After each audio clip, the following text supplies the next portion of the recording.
All right, it is September 16th, 2025. Um, this this might be the last video of the property in Louisiana that we're looking at.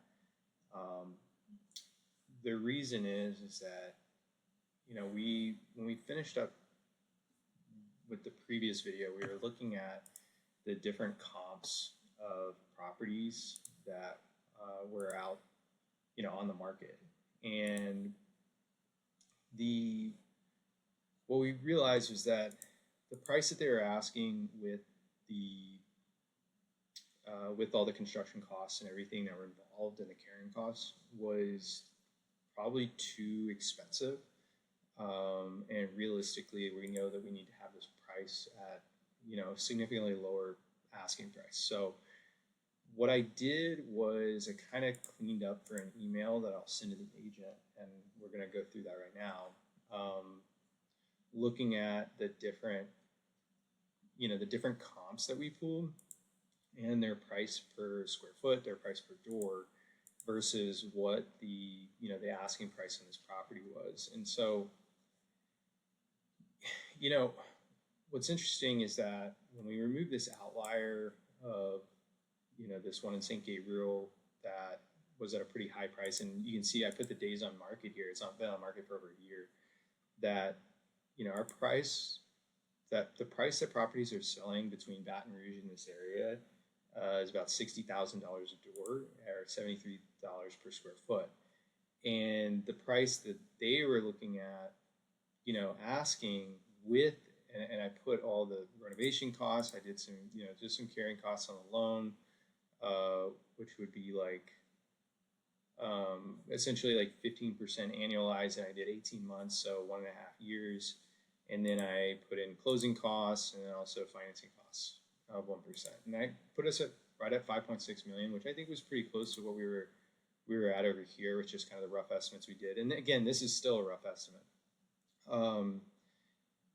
That puts us at $72 a square foot. And so if I'm going to go through an 18-month construction period and do all the work that comes into it, basically just to break even, it's not worth it to us. It's not worth it to our investors, our partners. So realistically, what we needed to do was figure out, okay, if we're saying that the average price per door is $6 million, then, and that's what the LTV on the refinance is going to be at 75%. Realistically, we need to be at about 4.5 million all in.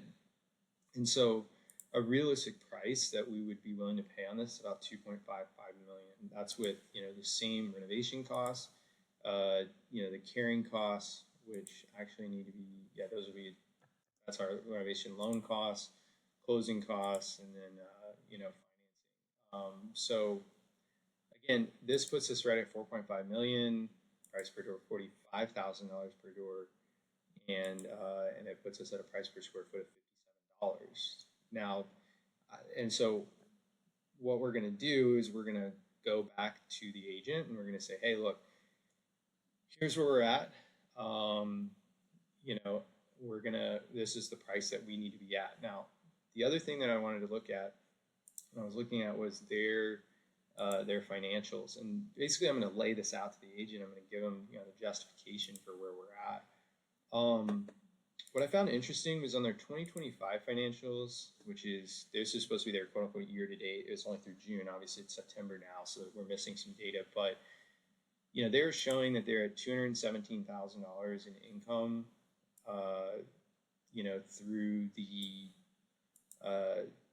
through June. And when I looked at that, what I did was I went into their 2024 and I pulled the same period of last year. They were at 252, so they're actually like doing less income. But they're showing, this is a more realistic NOI. And some of the things that they're removing out, insurance is not in here on this side. Let me zoom this in a little bit.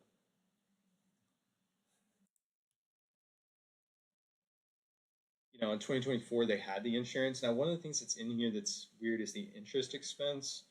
But looking at that and saying, okay, well, Yeah, maybe that interest expense isn't in there, but there's also stuff they're missing in here. They're missing the taxes, which you know is going to be like $13,000 to $20,000 a year. They're missing any type of like manage. We don't have any management in here.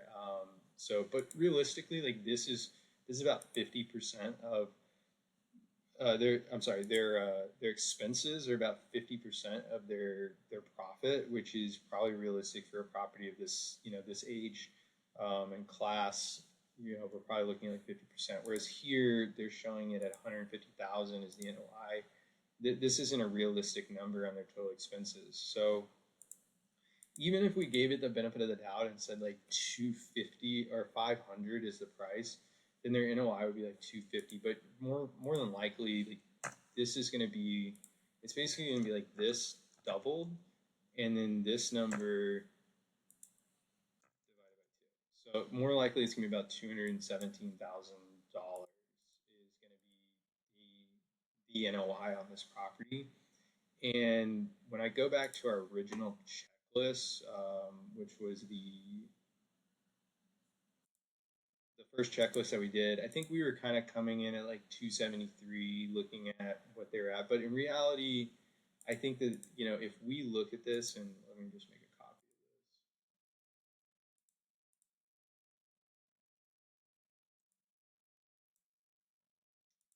of this. If this number is shifted down to 217, you can see at the 8.25% cap rate that they're saying this property is at, it comes out to be 2.6 million on the valuation.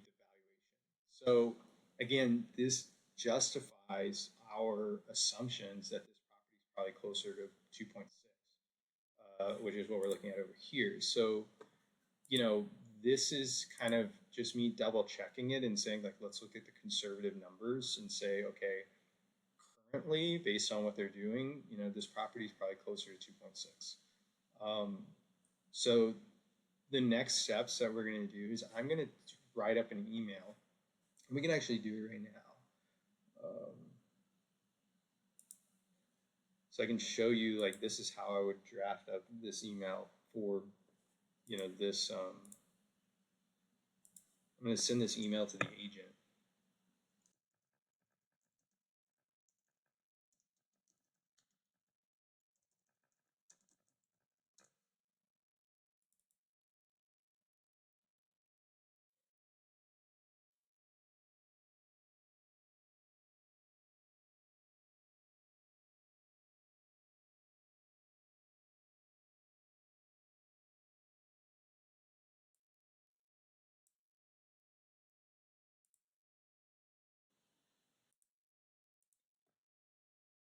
So I'll just kind of draft this up so you can see what the email basically will look like, and then I'm going to send it off to him. And when this is done, this may be the end of this deal because I don't know if they're going to take $1 million haircut on their sale price. More than likely, they're not going to.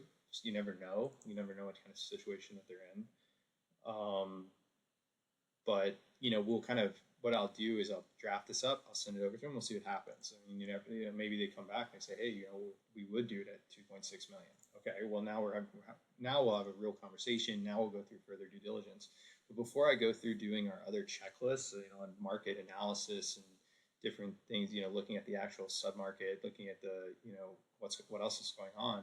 I don't want to waste all that time if they're not going to take the $1 million cut in the first place. So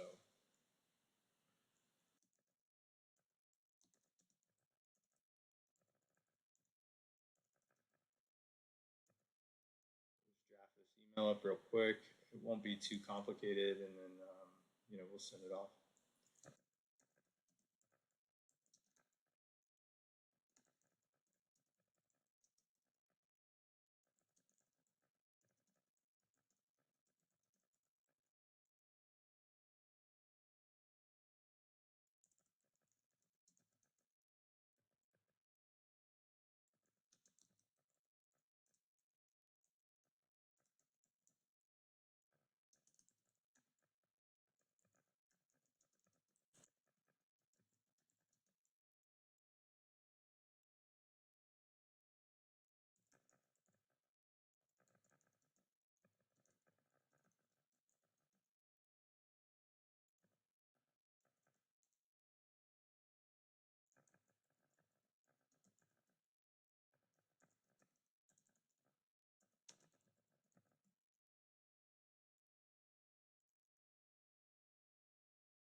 This is the other property that agent had for sale. I'm just gonna pull it up really quick.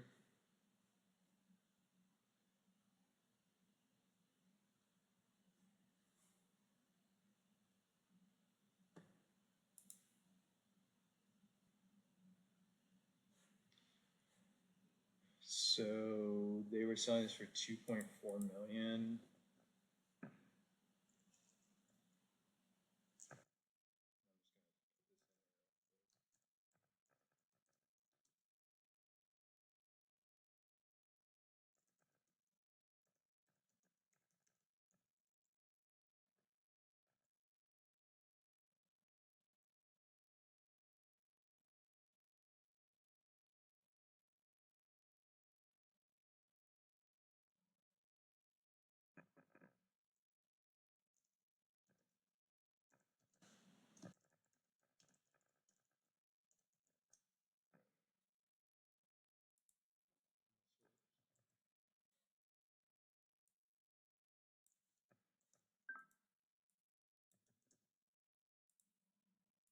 I'm gonna figure out how exactly I add this into this email.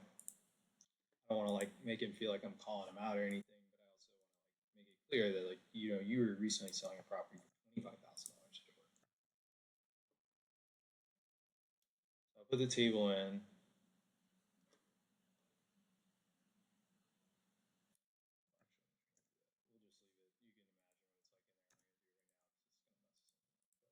We'll just leave it. You can imagine what it's like in there. I'm gonna do it right now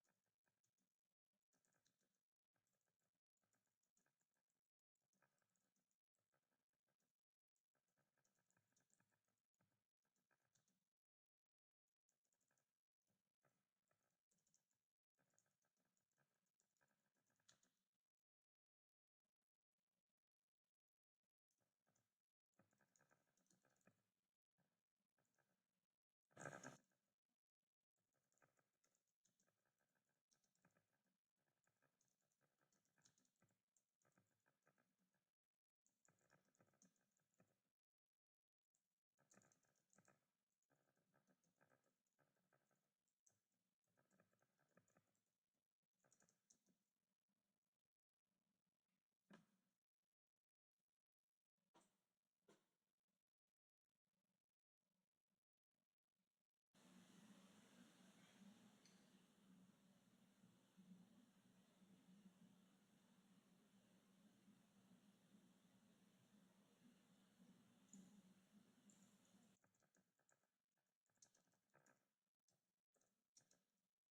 read this really quick and maybe just tidy it up a little bit, and then it's gonna be ready to go. I mean, just trying to like kind of create a situation where, hey, this is where we're at.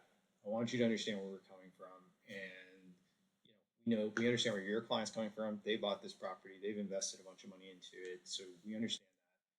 We're not trying to lowball you. We're just telling you exactly what it is, and if that works, let's continue the negotiations and let's have an actual negotiation. But if it doesn't, no big deal. And I'll probably end this saying, if you get anything else in that area, let me know. But we are, because we are interested in that area, just not at this price.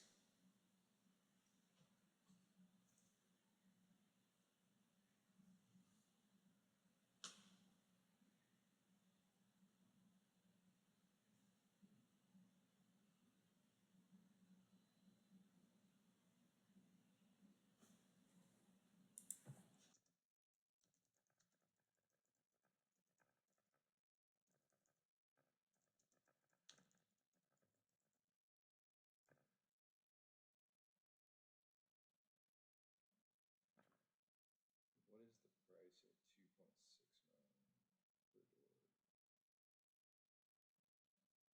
This is basically just for the, you know, 51 doors. Yeah, so basically for the 51 doors that are available, that's $50,000. That are renovated, that's $50,000 a door. Again, that's maybe a little bit below market, but we have to do all the, we have to take on the additional risk of renovating the rest of this property. Um, Maybe I'll delete this sentence though.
Yeah, I mean, what is the NOI at?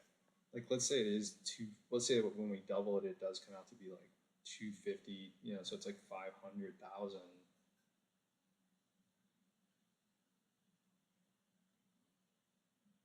We divide that by 0.0825. Yeah, it's at $6 million. So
yeah, so I'll clean this up a little bit, and then I'm going to send us an email. I'm going to take this table over here, and I basically put that table right here, and then that way, here's our whole logic, you know, and and this is one of those situations where too, like when you do dive into these, you may realize that the reason that somebody's selling and they're telling you, oh, it's an 8 million valuation, why are they not, if they think it's an $8 million valuation, why are they not putting up that additional $1.5 million and, carrying all these costs and doing everything to make, if they can turn around and sell it for $8 million because they realize maybe that they can't sell it for $8 million.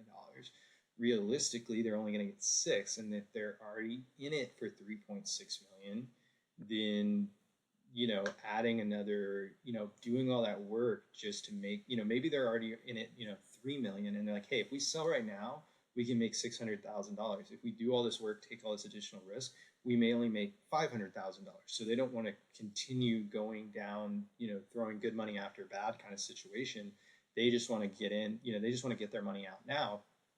But just because they want that doesn't mean that we're going to be the ones to give it to them. There's maybe investors out there that will, that are less, they do less due diligence, but this is why we do the amount of due diligence that we do, to make sure that we're not catching, the back end of maybe a problem that they realize after they purchase this property. They started the rehab, they realized rehab expenses were more than what they thought.